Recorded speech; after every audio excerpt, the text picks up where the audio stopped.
अस्सलाम वालेकुम स्टूडेंट्स। आज का हमारा जो टॉपिक है वो है आइसोमेरिज़म। और तो आइसोमेरिज़म को स्टार्ट करने से पहले हम लोग बात करते हैं कि आइसोमेरिज़म के अंदर जो कंपाउंड्स हमारे पास ऑर्गेनिक कंपाउंड्स होते हैं उनकी डाइवर्सिटी जो आप लोगों ने मैट्रिक में भी पढ़ा होगा कि टाइप्स या कैटेगरीज बहुत ज़्यादा होती हैं, उसकी एक जो मेन वजह होती है वो आइसोमेरिज़म होती है, जो हम लोग पढ़ चुके हैं मैट्रिक क्लासेस में। आज आइसोमेरिज़म की हम टाइप्स को कैटेगराइज करेंगे और उनकी कैटेगराइजेशन से भी हम ये बात समझेंगे कि इतनी ज़्यादा कैटेगरीज जिसकी डिफरेंट प्रॉपर्टीज़ भी वो शो करते हैं और इतनी ज़्यादा जो टाइप्स बन रही हैं उसकी मेन रीज़न क्या है। तो आइसोमेरिज़म होता है जी एक फिनोमेना जिसमें हम कहते हैं the compounds having same molecular formula but different structural formula. और स्ट्रक्चर फार्मूला से मुराद होती है एटम्स की अरेंजमेंट। तो कंपाउंड्स का मॉलिक्यूलर फार्मूला तो सेम होगा, लेकिन उसमें ग्रुप्स की और एटम्स की जो अरेंजमेंट है उसकी वजह से नई कैटेगरीज या नई टाइप्स बनती जाएंगी जिनकी पेक्युलर प्रॉपर्टीज़ भी एक दूसरे से डिफरेंट होंगी, डिस्टिंक्ट होंगी। ये प्रोसेस हमारे पास कहलाता है आइसोमेरिज़म। आइसोमेरिज़म की दो मेन कैटेगराइजेशन है, एक हमारे पास है स्ट्रक्चरल आइसोमेरिज़म और दूसरी हमारे पास है ज्योमेट्रिकल आइसोमेरिज़म। स्ट्रक्चरल आइसोमेरिज़म जो है वो मॉलिक्यूल्स के अंदर जो एटम्स की अरेंजमेंट है उसके डिफरेंस होने से बनती है, जबकि जो ज्योमेट्रिकल आइसोमेरिज़म है उस पर स्ट्रक्चर फार्मूला तो सेम होता है मगर उसके अंदर जो हमारे पास आइडेंटिकल ग्रुप्स होते हैं उनकी पोजीशंस जो होती हैं स्पेस में वो डिफरेंस होने से बनती हैं। बहरहाल उसको हम बाद में डिटेल में स्टडी करेंगे। पहले हम लोग स्ट्रक्चरल आइसोमेरिज़म की टाइप्स को कैटेगराइज करके आज समझते हैं। तो सबसे पहले हमारे पास आता है पोजीशन आइसोमेरिज़म। तो पोजीशन आइसोमेरिज़म जो होता है हमारे पास उसमें ये होता है कि there are difference in the position of functional group in a chain. एक कार्बन की चेन है, वो स्ट्रेट चेन भी है या ब्रांच चेन भी है। अस्सलाम वालेकुम स्टूडेंट्स, हम लोगों का आज का टॉपिक है आइसोमेरिज़म। तो आइसोमेरिज़म एक वो प्रॉपर्टी है ऑर्गेनिक कंपाउंड की जो ऑर्गेनिक कंपाउंड्स की डाइवर्सिटी का बाइस भी बनती है। डाइवर्सिटी का मतलब होता है टाइप्स एंड कैटेगराइजेशन। तो ऑर्गेनिक कंपाउंड्स डिफरेंट कैटेगरीज के अंदर बढ़ते हैं, उनकी टाइप्स हैं, उनकी प्रॉपर्टीज़ एक दूसरे से डिफरेंट हैं, तो उसकी एक वजह आइसोमेरिज़म थी। आज हम लोगों ने आइसोमेरिज़म को पढ़ना है और उसकी कैटेगराइजेशन, उसकी टाइप्स को स्टडी करना है कि आइसोमेरिज़म कितनी टाइप्स का होता है। तो सबसे पहले आइसोमेरिज़म की डेफिनेशन को देख लेते हैं। तो आइसोमेरिज़म कहते हैं जी the compounds having same molecular formula but different structural formula. अब स्ट्रक्चर फार्मूला से मुराद है एटम्स की, ग्रुप्स की अरेंजमेंट। तो कंपाउंड जिनका मॉलिक्यूलर फार्मूला सेम है लेकिन उनका स्ट्रक्चर यानी अरेंजमेंट डिफरेंट है, इस प्रोसेस को हम आइसोमेरिज़म कहते हैं और उन कंपाउंड्स को एक दूसरे के आइसोमर्स कहते हैं। अब यहाँ पर जो हमारे पास एटम्स की अरेंजमेंट होती है तो उससे प्रॉपर्टीज़ में भी डिफरेंस आ जाता है। प्रॉपर्टीज जब डिफरेंट है तो इसका मतलब उनकी फिजिकल प्रॉपर्टीज से मुराद मेल्टिंग, बॉइलिंग पॉइंट वगैरह भी डिफरेंट हो जाते हैं। हमारे पास आइसोमेरिज़म की दो मेन टाइप्स हैं, एक हमारे पास स्ट्रक्चरल आइसोमेरिज़म है और दूसरी हमारे पास ज्योमेट्रिकल आइसोमेरिज़म है। स्ट्रक्चरल आइसोमेरिज़म जो है हमारे पास वो एटम्स या ग्रुप्स की कार्बन की चेन में डिफरेंट पोजीशंस या अरेंजमेंट्स चेंज होने की वजह से बनती हैं और उसके हमारे पास जो टाइप्स हैं वो कुछ ये हैं कि chain isomerism, position, functional group, metamerism and tautomerism, जिसको हम अभी डिस्कस करने लगे। और जो दूसरी टाइप है geometrical isomerism, that is something else. वो दूसरी कैटेगरी ये है, उसमें आपका स्ट्रक्चर फार्मूला सेम होता है मगर जो स्पेस में आइडेंटिकल ग्रुप्स की अरेंजमेंट होती है वो डिफरेंट होती है। तो अरेंजमेंट्स को जो हमारे पास स्पेस में डिफरेंट होती है आइडेंटिकल ग्रुप्स की, वो हम लोग बाद में स्टडी करेंगे। पहले हम लोग स्ट्रक्चरल आइसोमेरिज़म की टाइप्स को यहाँ पे स्टडी करते हैं। तो सबसे पहली जो हमारे पास स्ट्रक्चरल आइसोमेरिज़म की टाइप है वो है चेन आइसोमेरिज़म। तो स्ट्रक्चरल आइसोमेरिज़म मैं आपको पहले ही बता चुका हूँ कि इसमें आपके पास जो एटम्स की अरेंजमेंट है वो डिफरेंट हो रही है। तो इसी तरीके से हमारे पास फर्स्ट कैटेगरी आती है चेन की। कार्बन की जो चेन होती है उसकी चेन की जो है डिफरेंसेस आते हैं पोजीशन में। वो कैसे होते हैं वो मैं आपको स्टडी करवाता हूँ। फॉर एग्जांपल हम एग्जांपल लेते हैं, ये 4 कार्बन मैंने आपके सामने, बल्कि आप ऐसा करें आप 5 कार्बन ले लें। ये पेंटेन हो गया आपके पास। अब ये आपके पास जो चेन है वो आपके सामने है कि ये स्ट्रेट चेन है, तो इसको हम लोग बोलते हैं एन पेंटेन। अब आप देखें कार्बन ने एक बॉन्ड बनाया हुआ है, कितने रह गए? 3 बॉन्ड। पहले भी बता चुका हूँ आपको इस तरह पढ़ने का तरीका। 2 बॉन्ड बनाए हुए हैं तो 2 हाइड्रोजन, इधर भी 2, इधर भी 2 और लास्ट पे हमारे पास 3। ये आपके पास एन पेंटेन का स्ट्रक्चर बन गया जो कि चेन में आ गया, स्ट्रेट चेन में आ गया। अब इसी 5 कार्बन को मैं कुछ इस तरह लिख लूँ अगर कि 4 कार्बन मेरे पास इस तरह है और 1 कार्बन ने यहाँ पर हमारे पास ब्रांच बना ली है, ठीक है। और जो हमारे पास ब्रांच बनाई यहाँ पर, तो अब इसको हम यहाँ पे ऐसे फिल कर दें CH3, यहाँ पे 2 हाइड्रोजन, यहाँ पे 3 बॉन्ड बने हुए तो 1 हाइड्रोजन इधर 1 बना हुआ है तो 3 इधर भी 3। ये आपके पास कहलाएगा आइसोपेंटेन। अब इसका एक और पॉसिबल आइसोमर जो चेन की डिफरेंस, ये देखें ना, ये स्ट्रेट चेन थी, ये आपके पास ब्रांच बन गई है। एक और पॉसिबल है आपके पास, अगर आप इस तरह देखें कि कार्बन के चारों तरफ इस तरह कार्बन लग जाए, अभी भी 5 कार्बन है, CH3 CH3, इसको कहते हैं जी नियो स्ट्रक्चर। नियो स्ट्रक्चर क्या है, नियो स्ट्रक्चर क्या है, आइसो स्ट्रक्चर क्या होता है, कैसे बनते हैं, उसको हम इंशाल्लाह ताला नोमेनक्लेचर के अंदर स्टडी करेंगे नेक्स्ट चैप्टर के अंदर। अभी फिलहाल टॉपिक पर रहते हुए हम देखते हैं कि यहाँ पर देखें कि पेंटेन एक कंपाउंड है, ऑर्गेनिक कंपाउंड, वो 3 किस्म की चेन्स जो है वो डिफरेंस ओरिएंटेशन से शो कर रहा है। एक में स्ट्रेट चेन है, एक में ब्रांच है, एक में नियो स्ट्रक्चर है। इन तीनों के स्ट्रक्चर डिफरेंट हैं चेन की वजह से, चेन के डिफरेंस से इनकी स्ट्रक्चर डिफरेंट है, इनकी प्रॉपर्टीज भी एक दूसरे से डिफरेंट है, मगर इनमें प्रॉपर्टी जो सेम है वो इनका मॉलिक्यूलर फार्मूला है, जो कि आइसोमेरिज्म की शर्त है कि मॉलिक्यूलर फार्मूला सेम होता है लेकिन स्ट्रक्चर जो है वो डिफरेंट होता है। तो यहाँ पे देख लें इनके मॉलिक्यूलर फार्मूला यानी C5H12, आपके पास तीनों कंपाउंड के अंदर आपको 5 कार्बन और 12 हाइड्रोजन मिलेंगे, लेकिन इनका स्ट्रक्चर चेंज होने से, जो कि चेन की वजह से हुआ, इनकी प्रॉपर्टी डिफरेंट हो गई। तो ये हमारे पास आता है चेन आइसोमेरिज्म। सेकेंडली हम लोग बात करते हैं पोजीशन आइसोमेरिज्म की। तो पोजीशन आइसोमेरिज्म के लिए अंदर हम लोग स्टडी करेंगे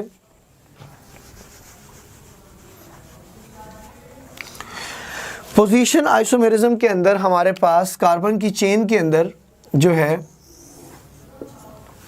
फंक्शनल ग्रुप की पोजीशन डिफर होगी। फंक्शनल ग्रुप की अरेंजमेंट जो होगी वो डिफरेंट कार्बन पे अटैच होने की वजह से उसकी प्रॉपर्टीज भी डिफरेंट हो जाएगी। मैं आपके सामने एग्जांपल रखता हूं, 1 प्रोपेन यानी कि 1 2 3 कार्बन हो गए। अब 3 कार्बन है, 1 यानी कि फर्स्ट कार्बन, यहां से भी ले सकते हैं, यहां से भी ले सकते हैं, उसके साथ आप एक क्लोरीन लगा देते हैं ऐसे। तो ये first second third, first carbon पे फंक्शनल ग्रुप लगा हुआ है हैलोजन जिसको हम कहते हैं। तो हमारे पास ये जो कंपाउंड बना है इसका नाम है 1 प्रोपेन। अब यहाँ पे आएगा CH3 CH2 और यहाँ पे 2 बॉन्ड बने हुए, तो यहाँ पे भी CH2 और एंड में आपके पास इसको हम 1 प्रोपेन भी कहते हैं और इसको हम लोग क्लोरोप्रोपेन भी कहते हैं यहाँ पे। अब बात ये है कि क्लोरोप्रोपेन के अंदर हमारे पास देखें फर्स्ट पोजीशन पे क्लोरीन लगा हुआ है, फंक्शनल ग्रुप लगा हुआ है। अगर मैं इसी कार्बन की चेन में सेकंड कार्बन के ऊपर क्लोरीन यानी हैलोजन यानी फंक्शनल ग्रुप लगा देता हूं तो इसकी प्रॉपर्टी डिफरेंट है, इसको हम कहेंगे 2 क्लोरोप्रोपेन, यानी कि दूसरे कार्बन के ऊपर हैलोजन लगा हुआ है तो ये 2 क्लोरोप्रोपेन है, ये फर्स्ट कार्बन पर लगा हुआ है तो ये फर्स्ट क्लोरोप्रोपेन है। अब आप देखें यहाँ पे CH3, यहाँ पे 3 बॉन्ड बने हुए, 1 हाइड्रोजन, यहाँ पे 3। अब इन तीनों में देखें, इन दोनों स्ट्रक्चर्स में देखें कि आपकी कार्बन की चेन में सिर्फ फंक्शनल ग्रुप की पोजीशन चेंज हुई है। ये 1 क्लोरोप्रोपेन है, ये 2 क्लोरोप्रोपेन है, तो इनकी प्रॉपर्टीज एक दूसरे से डिफरेंट हो जाएंगी। तो यहाँ पर जो पोजीशन चेंज हो रही है वो फंक्शनल ग्रुप की हो रही है और उसकी वजह से उसकी प्रॉपर्टी में डिफरेंस आ रहा है। बात वही है कि मॉलिक्यूलर फार्मूला सेम है लेकिन स्ट्रक्चर डिफरेंट है, तो ये आपके पास पोजीशन आइसोमेरिज्म है। इसी तरीके से ये एग्जांपल अगर आप ले लेते हैं, यहां पे देखें डबल बॉन्ड लगा दिया मैंने और इधर यहां लगा दिया। अब ये देखें ये आपके पास ब्यूटीन मैंने बनाया, 2 स्ट्रक्चर मैंने ब्यूटीन के बनाए, लेकिन डिफर क्या आ रहा है, आप जानते हैं सिंगल डबल ट्रिपल बॉन्ड भी फंक्शनल ग्रुप के जुमरे में शुमार किया जाता है। तो यहां पे डबल बॉन्ड जो है वो फर्स्ट कार्बन के साथ है और यहां पे फंक्शनल ग्रुप जो है वो सेकंड कार्बन के साथ है। इसका मतलब ये हुआ कि यहां पे इसको हम कहेंगे ये है 1 ब्यूटीन और ये आपके दूसरे कार्बन पे डबल बॉन्ड है तो आप इसे कहेंगे 2 ब्यूटीन। तो पता ये चला कि यहाँ पर कार्बन की चेन वही है, स्ट्रेट चेन है, चेन में कोई फर्क नहीं आ रहा। दूसरी बात करते हैं हम लोग फंक्शनल ग्रुप की अरेंजमेंट की, तो फंक्शनल ग्रुप की पोजीशन चेंज हो रही है। यहाँ पे फर्स्ट कार्बन के साथ डबल बॉन्ड तो यहाँ सेकंड के साथ था, तो 1 ब्यूटीन और 2 ब्यूटीन दोनों एक दूसरे के आइसोमर हैं, दोनों में कार्बन हाइड्रोजन की तादाद सेम है, मगर फंक्शनल ग्रुप चेंज होने से, पोजीशन चेंज होने से इनकी प्रॉपर्टी एक दूसरे से डिफरेंट हो गई। तो ये हमारे पास पोजीशन आइसोमेरिज्म की स्टडी हमने कंप्लीट की है। नेक्स्ट अब हम लोग स्टडी करते हैं वो है functional group isomerism. Functional group isomerism के अंदर ये होता है कि इनका जो हमारे पास मॉलिक्यूलर फार्मूला है वो तो आप हर स्ट्रक्चरल आइसोमेरिज्म में सेम होगा, लेकिन different functional group exhibit different जो है वो प्रॉपर्टीज। फंक्शनल ग्रुप डिफरेंट होंगे लेकिन उनका मॉलिक्यूलर फार्मूला सेम होगा। 2 ऐसे कंपाउंड जिनका फंक्शनल ग्रुप डिफरेंट होगा लेकिन उनके अंदर कार्बन हाइड्रोजन ऑक्सीजन की तादाद सेम होगी, जो कि मॉलिक्यूलर फार्मूला कहलाता है। अब आप एग्जांपल लेते हैं ईथर की और अल्कोहल की। तो मैं यहाँ पे लिखता हूँ CH3CH2OH, ये आपके पास हो गया इथाइल, ये आपके पास हो गया OH फंक्शनल ग्रुप अल्कोहल का, इसके हम कहते हैं एथेनॉल या इथाइल अल्कोहल। अब मैं अगर लिखता हूँ CH3 ऑक्सीजन CH3, अब आपके पास ये क्या कहलाएगा, एक मिथाइल, दो मिथाइल, ये ईथर, तो आपको कहलाएगा डाई मिथाइल ईथर। अगर आप लोग देखें तो यहाँ पे दो डिफरेंट फंक्शनल ग्रुप इस्तेमाल हो रहे हैं। यहाँ पे फंक्शनल ग्रुप जो है वो अल्कोहल इस्तेमाल हो रहा है और यहाँ पे फंक्शनल ग्रुप हमारे पास ईथर इस्तेमाल हो रहा है। तो फंक्शनल ग्रुप डिफरेंट है, प्रॉपर्टी भी डिफरेंट है, मगर इनका मॉलिक्यूलर फार्मूला दोनों का सेम है। मतलब अगर आप इनका मॉलिक्यूलर फार्मूला देखें तो क्या होगा, C2H6 ऑक्सीजन, यानी 2 कार्बन 6 हाइड्रोजन और 1 ऑक्सीजन इस अल्कोहल में भी मौजूद है, 2 कार्बन 6 हाइड्रोजन 1 ऑक्सीजन इस ईथर में भी मौजूद है। तो डिफरेंट फंक्शनल ग्रुप हैं और डिफरेंट प्रॉपर्टी रखते हैं, मगर इनका स्ट्रक्चर चेंज किसके बिहाफ पे हो रहा है, वो फंक्शनल ग्रुप के बिहाफ पे हो रहा है। मॉलिक्यूलर फार्मूला सेम है, स्ट्रक्चर फार्मूला डिफरेंट है ड्यू टू फंक्शनल ग्रुप। तो ऐसी जो हमारे पास टाइप होती है आइसोमेरिज्म की, उसको हम कहते हैं फंक्शनल ग्रुप आइसोमेरिज्म। ठीक है जी। अब फंक्शनल ग्रुप आइसोमेरिज्म के बाद हम लोग आगे चलते हैं तो हमारे पास आता है मेटामेरिज्म। अच्छा, मेटामेरिज्म के लिए एक बात जो है वो आप लोग अपनी बुक में भी पॉइंट आउट करें कि मेटा का मतलब ही सेंटर होता है।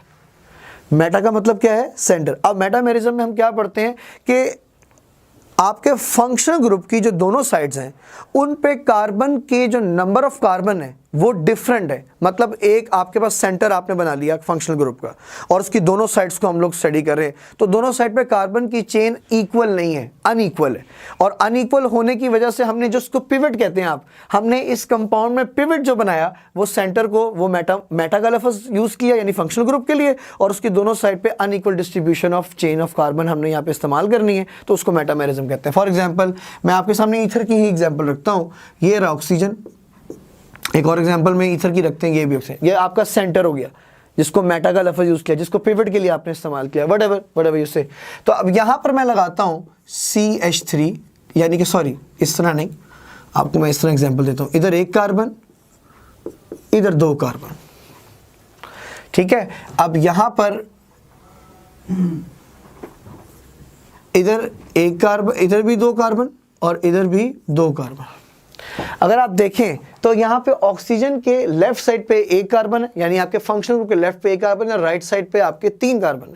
जबकि इधर दोबारा देखें मेटा यानी सेंटर यानी पिवट के लेफ्ट पे 2 कार्बन है और राइट पे भी 2 कार्बन है। तो अगर मैं इसको कंपाउंड को नाम दूं तो ये आपके पास क्या है, देखिए 1 बॉन्ड बना हुआ है तो CH3, इधर बना हुआ है तो 2 बॉन्ड बने हुए तो CH2, इधर देखिए 2 बॉन्ड बने हुए CH2, 1 बॉन्ड बने हुए CH3, इधर देखो 1 बॉन्ड बना हुआ है CH3, इधर देखो बेटा 2 बने हुए तो 2 यहाँ पर, 2 यहाँ पर, लास्ट इधर 3।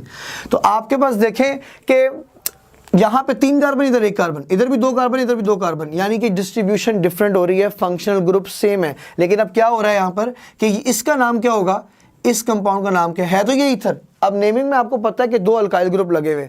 अल्काइल ग्रुप को पहले किस अल्काइल ग्रुप का नाम लेना, बाद में किसका नाम लेना है, ये नोमेनक्लेचर में हम स्टडी करेंगे। लेकिन मैं आपको इसका एक पहला जो है वो सिंपल सा फार्मूला बता देता हूँ कि अल्फ़ाबेटिकली ऑर्डर में जिस अल्काइल का नाम पहले आता है हम उसको पहले लिखते हैं। मिसाल के तौर पर यहाँ पर ये तो हो गया ईथर, अब ये है प्रोपाइल और ये है आपके पास मीथाइल। अब मीथाइल M से शुरू होता है और प्रोपाइल P से शुरू होता है और ABCD अल्फाबेटिकली ऑर्डर इसे कहते हैं। अल्फाबेटिकली ऑर्डर में पहले क्या आता है, M या P? तो इसका जवाब क्या है, M आता है। इसका मतलब ये हुआ कि पहले हम मीथाइल लिखेंगे उसके बाद हम प्रोपाइल लिखेंगे, है ये ईथर। तो नाम क्या बन गया बेटे इसका नाम बन गया मीथाइल, फिर N प्रोपाइल और फिर ईथर, जो कि इसका मेटा या पिवट या सेंटर या फंक्शनल ग्रुप था। तो इसका नाम होगा मीथाइल एन प्रोपाइल ईथर। और यहां पर देखें तो ये बी इथाइल, ये भी इथाइल, दो है तो हम इसे कहेंगे डाई इथाइल ईथर। इसका मतलब ये हुआ कि अभी इन दोनों के अंदर आप मॉलिक्यूलर फार्मूला देख लो तो आपको मॉलिक्यूलर फार्मूला सेम मिलेगा, कार्बन हाइड्रोजन ऑक्सीजन की तादाद सेम होगी, मगर इनका स्ट्रक्चर डिफरेंट है। किस तरह से कि आपका मेटा यानी कि आपका सेंटर यानी फंक्शनल ग्रुप की बोथ साइड पे कार्बन की जो चेन है वो same number of carbon atom नहीं है, जिसकी वजह से इनकी प्रॉपर्टी भी डिफरेंट हो जाएगी। तो ये इतनी जो आपको अब तक वजूहात पढ़ाई हैं, इन सब के जो स्ट्रक्चर में डाइवर्सिटी आ रही है, इतनी ज़्यादा कैटेगरी बन रही है, सबकी प्रॉपर्टी डिफरेंट है। तो ये एक दलील है इस बात की कि ऑर्गेनिक कंपाउंड हज़ारों से हज़ारों, लाखों से लाखों बनते जा रहे हैं और बनाते जा रहे हैं। ये उसकी एक वजह है कि आप देखेंगे एक एक पोजीशन चेंज करने से वो double bond, single bond, functional group, position, chain, Angus, whatever जितना भी आप पढ़ें, इन सब की वजह से जो नए नए कंपाउंड बन रहे हैं वो हैं आइसोमर, उनकी प्रॉपर्टी डिफरेंट है। इसीलिए हम कहते हैं कि ऑर्गेनिक कंपाउंड बहुत डाइवर्स हैं और बहुत ज़्यादा है। ठीक है बेटे, तो आगे हम लोग चलते हैं टॉटोमेरिज्म की तरफ। तो टॉटोमेरिज्म में देखो, टॉटो का मतलब होता है डायनामिक। अब ये भी आपके लिए एक नई चीज़ होगी, आपने पहले नहीं पढ़ी, तो बुक में इसको भी मेंशन कर लेना, ये बहुत काम की चीज़ है बेटे। कि टॉटोमेरिज्म आप समझ लो कि इस टॉपिक का क्रक्स है, ये डायनामिक और सेंटर इसके क्रक्स है। तो आपके पास टॉटोमेरिज्म के अंदर क्या होता है, टॉटोमेरिज्म में एक ही कंपाउंड में दो जो आपके पास एटम्स हैं वो आपस में प्रोटॉन की शिफ्टिंग करते हैं।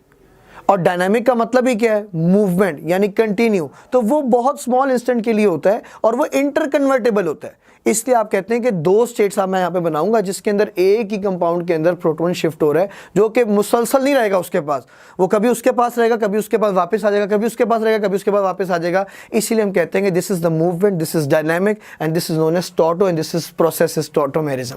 तो यहाँ पर मैं एग्जाम्पल लेता हूँ बेटे, बहुत ही मशहूर अमाइनो एसिड की, कार्बन के 4 बॉन्ड होते हैं हमारे पास, और यहाँ पे थोड़ी सा स्पेस बना लेते हैं। ये रहा आपके पास कार्बोक्सिलिक ग्रुप, ये रहा आपके पास अल्काइल ग्रुप, ये रहा आपके पास अमाइनो ग्रुप, और ये आपके यहाँ पे हाइड्रोजन लगा लें और यहाँ पे अमाइनो ग्रुप लगा लें। इसी तरीके से यहाँ पे कार्बोक्सिलिक ग्रुप, यहाँ पे हाइड्रोजन, यहाँ पे अल्काइल, यहाँ पे अमाइनो ग्रुप। और ये बीच में जो साइन देखें गौर से बेटे, ये साइन क्यों आया, ये साइन इसीलिए आया कि दिस इज टॉटोमेरिज्म। और टॉटोमेरिज्म के अंदर हम लोग इंटर कन्वर्टेबल कहते हैं उसको। तो यहाँ पे हम लोग यूज़ करेंगे कि अब यहाँ पर देखें आपके, ये मैंने 2 अमाइनो एसिड बनाए हैं। अब अमाइनो एसिड में कन्वर्ट हो रहे हैं तो समझ ही नहीं आ रही है इसमें क्या फ़र्क होगा। वही फ़र्क दिखाना है मैंने आपको कि यहाँ पर देखें कि ये आपके पास कार्बोक्सिल ग्रुप है और एसिड वो होता है जो अपने प्रोटॉन को डोनेट करता है, और बेस वो होता है जो प्रोटॉन को एक्सेप्ट करता है। Amino group as a basic medium है और carboxyl group as a acidic medium है। तो कार्बोक्सिल ग्रुप अपना हाइड्रोजन शिफ्ट कर देगा किसको, अमाइनो ग्रुप को, और यहाँ पे हमारे पास कार्बोक्सिलेट आयन बन जाएगा। ये भी टर्म याद रखें, कार्बोक्सिलिक एसिड से जब हाइड्रोजन निकल गया तो जो आयन बना वो कार्बोक्सिलेट है, क्योंकि हाइड्रोजन अपना इलेक्ट्रॉन लेकर नहीं गया, अपना इलेक्ट्रॉन देकर गया, तभी तो उसमें पॉजिटिव चार्ज आया। तो यहाँ पे कार्बोक्सिलेट आयन बन गया, और यहाँ पे जब हाइड्रोजन इसने एक्सेप्ट कर लिया प्रोटॉन तो ये NH3 हो गया और इस पे पॉजिटिव साइन आ गया। अब यहाँ पे सवाल पैदा होता है, हम तो अब हमेशा अमोनिया NH3 लिखते थे, इधर NH3 को सर ने पॉजिटिव बना दिया। बेटे गौर से देखें तो NH3 ने चौथा बॉन्ड भी बनाया हुआ है। बात अमोनिया की नहीं है, बात नाइट्रोजन के 4 बॉन्ड की होती है। तो जो आप अमोनियम आयन की बात करते हैं उस पर चौथा बॉन्ड भी तो बन रहा होता है ना, यहाँ पे इसके NH3 तो था, चौथा बॉन्ड बनने की वजह से उसके ऊपर पॉजिटिव चार्ज आया। ये एक अलग इशू है, इसको हम लोग लुईस कॉन्सेप्ट के अंदर एक्सप्लेन कर चुके हैं।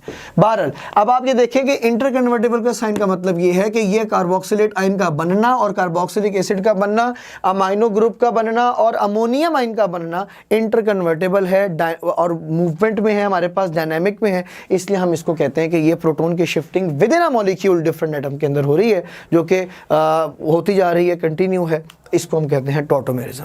तो यहाँ पे हमारे पास आइसोमेरिज्म की टाइप्स जो है वो कंप्लीट होती हैं।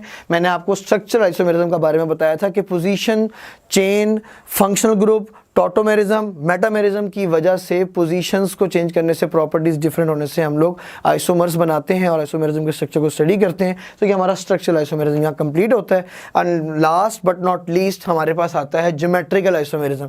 और ज्योमेट्रिकल आइसोमेरिज्म को हम लोग दूसरे अल्फाज में सिस ट्रांस आइसोमेरिज्म भी कहते हैं। क्यों कहते हैं वो बताया जाता है अभी आपको, लेकिन इसमें बेटे याद रखें कि हम लोग नॉर्मली आइसोमेरिज्म की डेफिनेशन बोलते हैं compound having same molecular formula but different structural formula. इसमें स्ट्रक्चर फार्मूला चेंज नहीं होता, स्ट्रक्चर सेम रहता है, मगर फ़र्क क्या होता है, जो आइडेंटिकल ग्रुप्स होते हैं स्पेस में उनकी पोजीशंस चेंज होती हैं, जिसकी वजह से हम उससे कहते हैं कि उसकी ज्योमेट्री ही चेंज हो गई है। ठीक है जी। और स्टीरियो केमिस्ट्री के अंदर हम लोग इसको ज़्यादा बेहतर तरीके से स्टडी करते हैं। बहरहाल हम लोग अभी यहाँ पे वो आपके लेवल पे नहीं है, तो मैं उसको डिस्कस भी नहीं करवाता, उसको छेड़ना भी नहीं चाहिए था। बहरहाल अब ज्योमेट्रिकल आइसोमेरिज्म के बारे में बात करते हैं। तो ज्योमेट्रिकल आइसोमेरिज्म में मैं एग्जांपल लेता हूँ आपके सामने, बल्कि ये नहीं, इस तरह ये मैंने 4 कार्बन बना दिए। 4 को कहते हैं ब्यूटा, सिंगल बॉन्ड को कहते हैं alkane, buta alkane milkshake butane, यानी कि 4 कार्बन को ब्यूटा अल्केन आपने मिला दिया तो बन गया ब्यूटेन। ये नाम देने का तरीका, मैंने हाइड्रोजन नहीं बनाए, उसके बगैर चेन को देख के आपको अब आ जाना चाहिए। अब अगर यहाँ पे डबल बॉन्ड बना देता हूँ, भाई ये तो बन गया ब्यूटीन, क्योंकि अब डबल बॉन्ड आ गया। कोई एक डबल बॉन्ड भी आ जाए तो आपका चेन अल्कीन में कन्वर्ट है। लेकिन अगर पोजीशन की बात करें तो यहाँ पे देखें दूसरे कार्बन के ऊपर डबल बॉन्ड है, या अगर यहाँ से देखें तब भी दूसरे बॉन्ड। वो 12 नोमेनक्लेचर को आप स्टडी करेंगे 8 चैप्टर में इंशाल्लाह ताला। इसका नाम है 2 ब्यूटीन।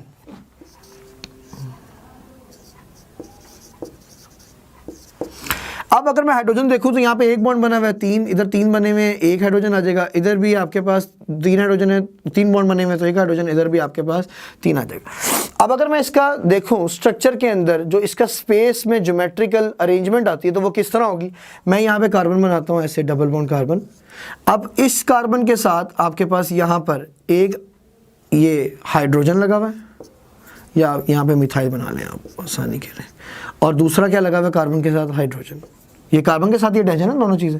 और इधर देखें इसके साथ भी यहाँ पर वही मिथाइल और दूसरा क्या है, हाइड्रोजन। एक तो पॉसिबल अरेंजमेंट ये हो गई है हमारे पास, क्योंकि ये 2 ग्रुप है, एक मिथाइल और एक हाइड्रोजन, उधर भी मिथाइल और एक हाइड्रोजन। अगर मैं एक और स्ट्रक्चर बनाता हूँ यहाँ पर,